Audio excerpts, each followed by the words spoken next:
Hey everyone, what's up? Welcome back to Lego Space.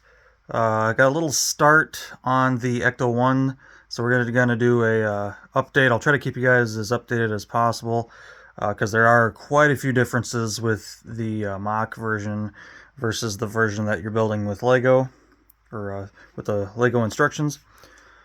Um, like I said before in the first video of this little series here, um, the interior of the car is changing quite a bit, taking it back in time to the first version from the first movie. So we're not doing the Afterlife version, which this kit is actually based on, and so some things are changing. One of those things, of course, is the doors. On the original version, all four doors opened exactly the same, and here you guys can kind of see we have the start to our rear doors, and you can see how those are going to open. Um, got somebody complaining here for some food. Um, anyway, you guys can see we've done a lot of fill-in compared to what Lego actually has going on here, because they have the gunner door that has this pretty cool spring piece.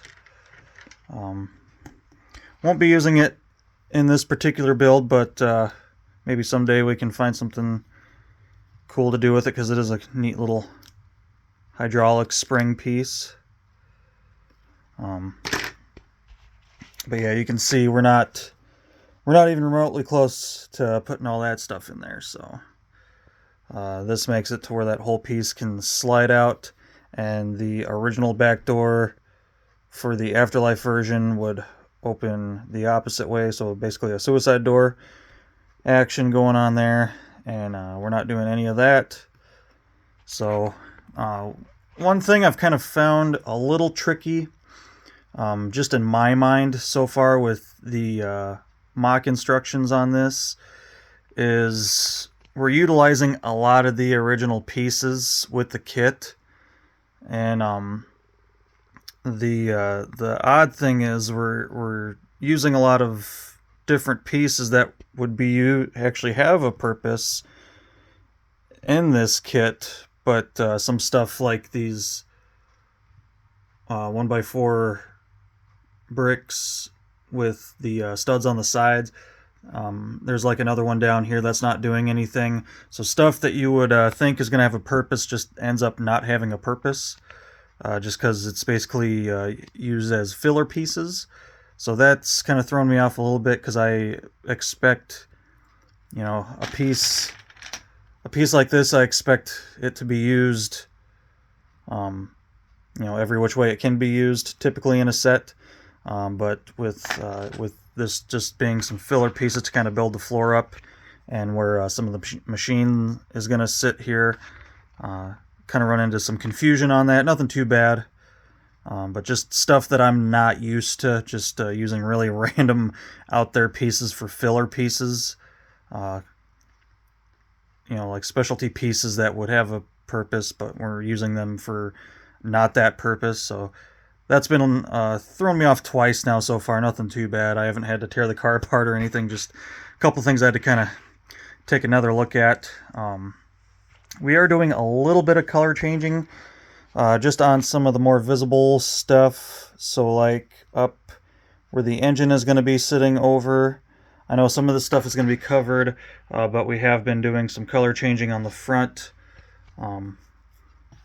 This piece down here is originally a blue piece. I turned that into a gray. Dropped the white and gold pieces. Went with gray for all that, either light gray or dark gray.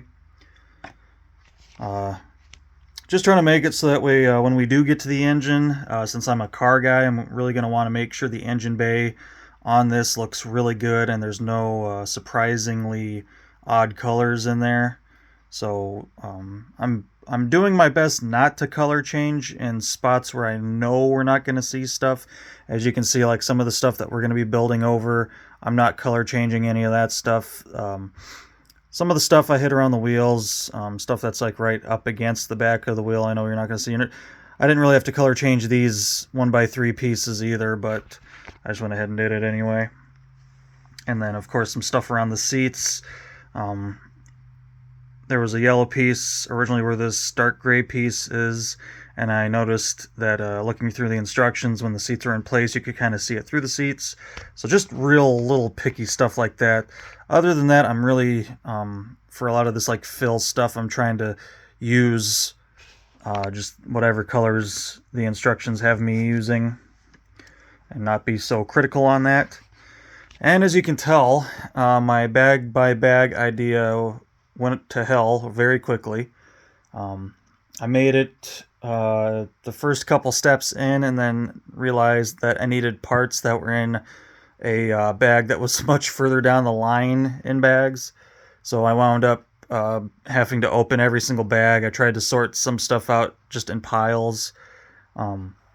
Some pieces I put in my little containers here just to kind of help the process. So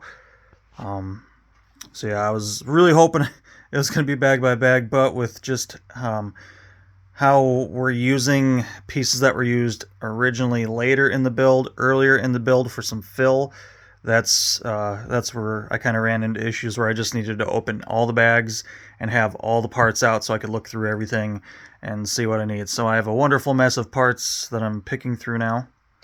And but we're getting there.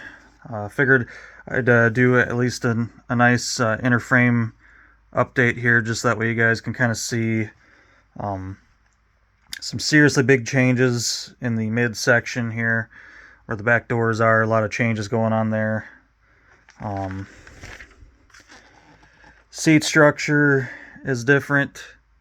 You guys can see we're just basically making a bench seat, one solid bench seat right here.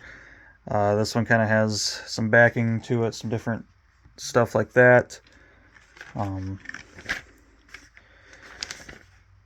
And of course, we're not doing anything with the gunner seat, so all that stuff's being repurposed for other areas of this. So yeah, it's been interesting so far. You can see earlier on here, there's a lot of flat pieces for all the sliding motion that needs to happen. On this version, we're not worried about that. We're just filling it in with random pieces from the set. So, other than the pieces that I wanted to color change so far, I have not had to go dipping into parts to find parts that I didn't have for the mock. So far, it's been pretty good about utilizing parts from the original set. Like I said, it was just kind of a pain in the ass that I had to open up all the bags, spread everything out, and then search through everything. But I get it. I understand. We're using different parts at different times now, so the Lego bag numbering kind of went out the window. So not a big deal. We're working through it. You guys can see the steering is all hooked up. That's real nice and smooth. Made sure everything was nice and smooth with the shaft. Nothing's binding through there. And yeah, so that's where we're at so far, guys. Just a little update. And just kind of showing, what Lego has you doing kind of at this point, and then what I'm doing at this point. And so yeah, so that's pretty much it, guys. Just a little update video, just to kind of get you up to speed on where I'm at with the set so far. Really excited getting into this now, starting to get the chassis really built up and start to get some of the interior stuff worked on. Getting hassled for food, even though we don't eat for another hour. But yeah, guys, hope you enjoyed the update, and until next time, take care.